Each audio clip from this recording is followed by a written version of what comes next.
تم نشر هذا الفيديو بعد التأكد من نجاح عملية الإصلاح ومرور 10 أيام على إصلاح الخلل. مرحبا بكم مرة أخرى في قناة إيزي لتصليح السيارات. اليوم لدينا هذه السيارة تويوتا كورولا فيرسو، فيها مشكلة. قمت بتغيير تيل الفرامل أو ديسكات البريك أو أقمشة الفرامل، ولكن حدث فيها صوت مزعج عند الدعس على دواسة البريك، وحتى أن صاحبها طلب إعادة القطع القديمة، وذلك بسبب الصوت هذا. سنقوم بإصلاح المشكلة، فتابعونا.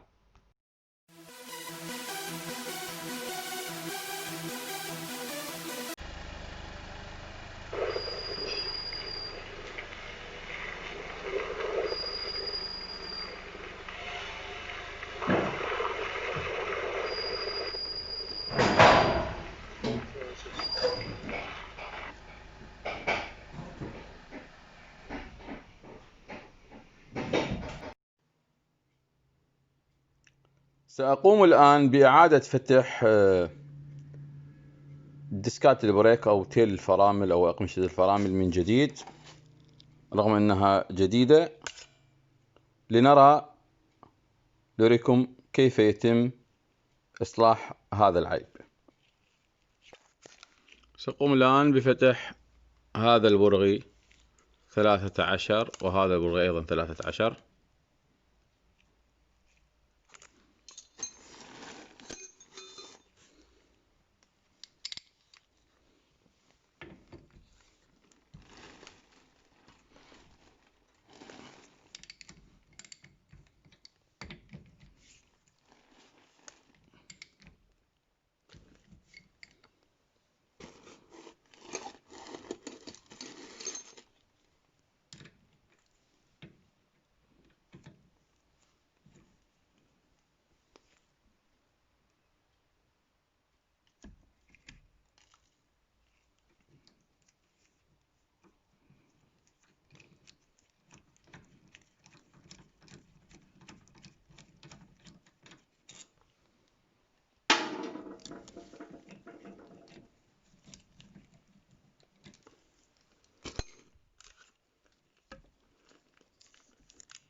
ثم نزيل هذا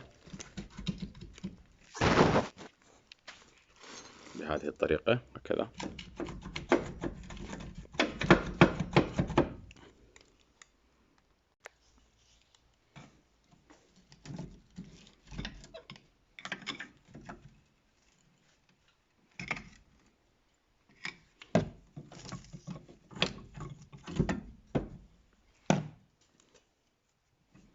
تم إزالة هذا النجاح.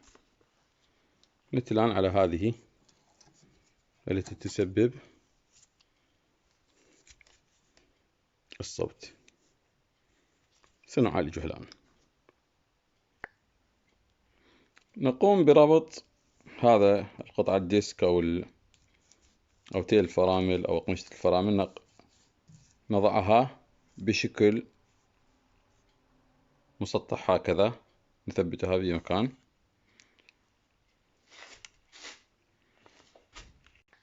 ونقوم بإحضار هذه المسطرة. يجب تكون سطحها حاد، ونضعها على الديسك أو تيل الفرامل، ونقوم بوضع مصباح خلفها. أنا قمت بإحضار هذا المصباح، ثبته بهذه الطريقة هنا، وسأقوم بوضع هذه المسطرة بهذه الطريقة هكذا. أو أقرب.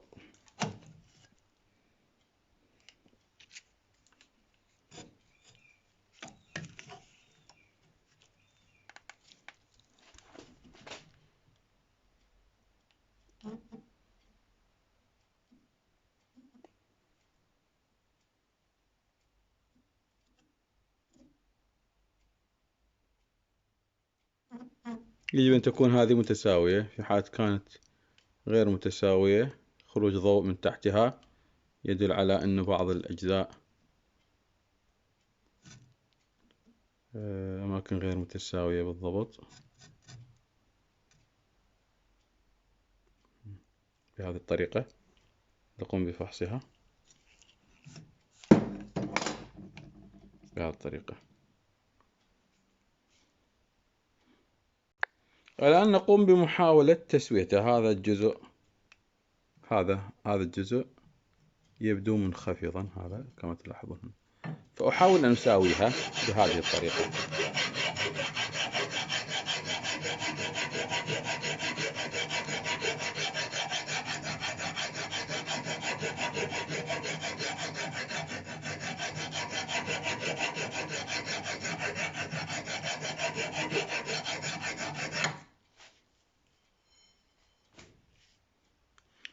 طبعا ظهور الصوت سببه هذا مصنوع من أجزاء من الكربون والحديد، وكلما زادت نسبة الحديد كلما زادت الأصوات. عندما يكون غير متساوي فقوم، وأيضا عندما يتجمع هذا الكربون في هذه المناطق ولا يستطيع الخروج منها، يبقى هنا في هذه المناطق يدور ويدور. فلذلك سوف أقوم بعمل منحنى هنا بهذه الطريقة. أقوم بعمل منحني كذا بهذه الطريقة. الأصلي هو كما تلاحظون فيه منحنى من هنا، هذا الجزء منخفض وهذا الجزء أيضا منخفض، لكن سأقوم بعمل انخفاضات هنا وهنا بهذه الطريقة. عمل منخفضات هكذا، وهذه أيضا هنا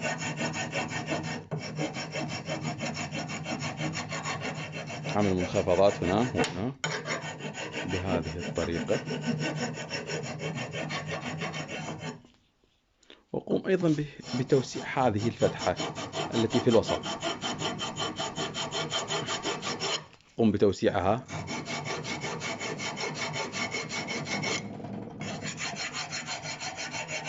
بهذه الطريقة.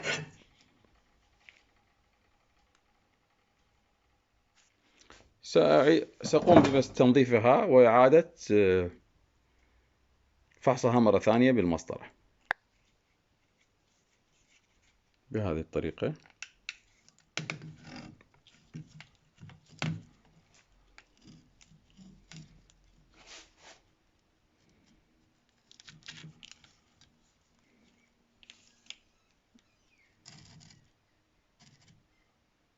لا يخرج أي ضوء.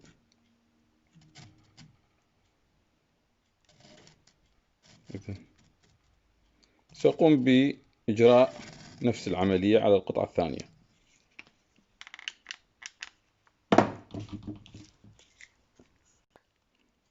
هذه القطعة الثانية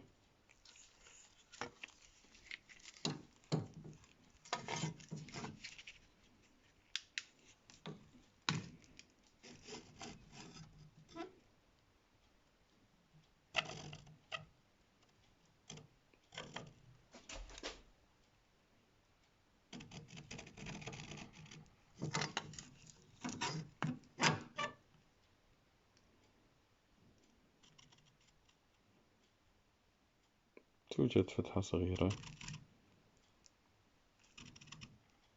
توجد فتحات صغيرة إذا يمكنكم ملاحظتها قرب رقم 12، أسفل رقم 12. نعم توجد فتحة قرب رقم 12، وأيضا قرب رقم 14 كما تلاحظون. أسفل رقم 14 أيضا توجد فتحة.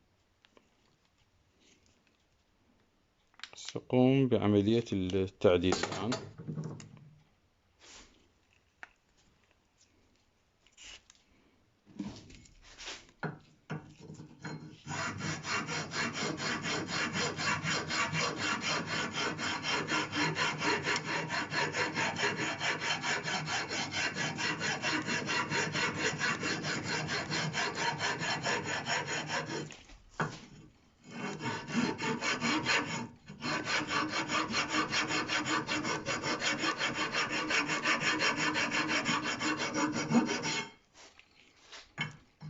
عمل الحافة المائلة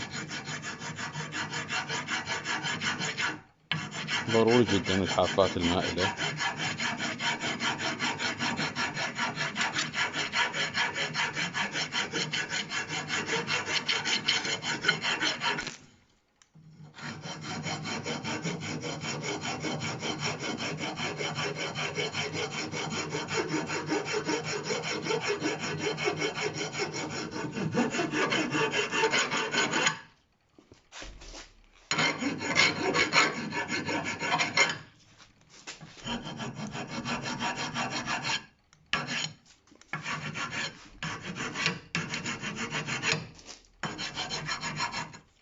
وأيضا توسيع الفتحة التي في الوسط.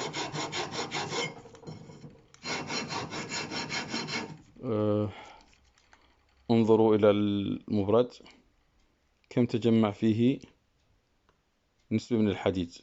هذا الحديد الذي تم برده تجمع في أطراف، أصبح كالقنفذ. هذه التوسيع صغيرة.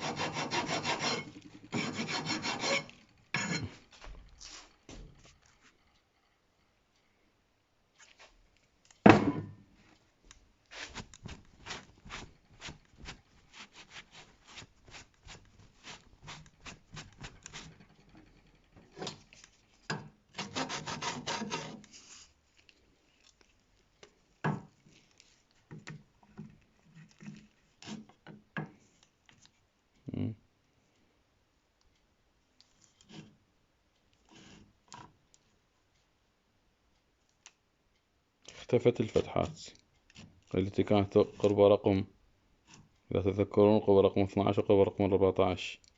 اختفت الفتحات، لا توجد أي فتحة الآن.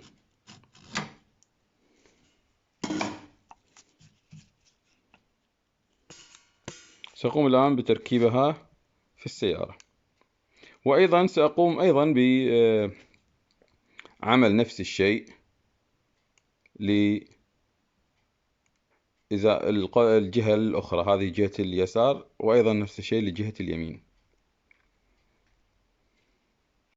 الآن نعيد تركيب تيل فرامل أو ديسكات البريك. هذه الجهة، نقوم بعد الجهة الثانية.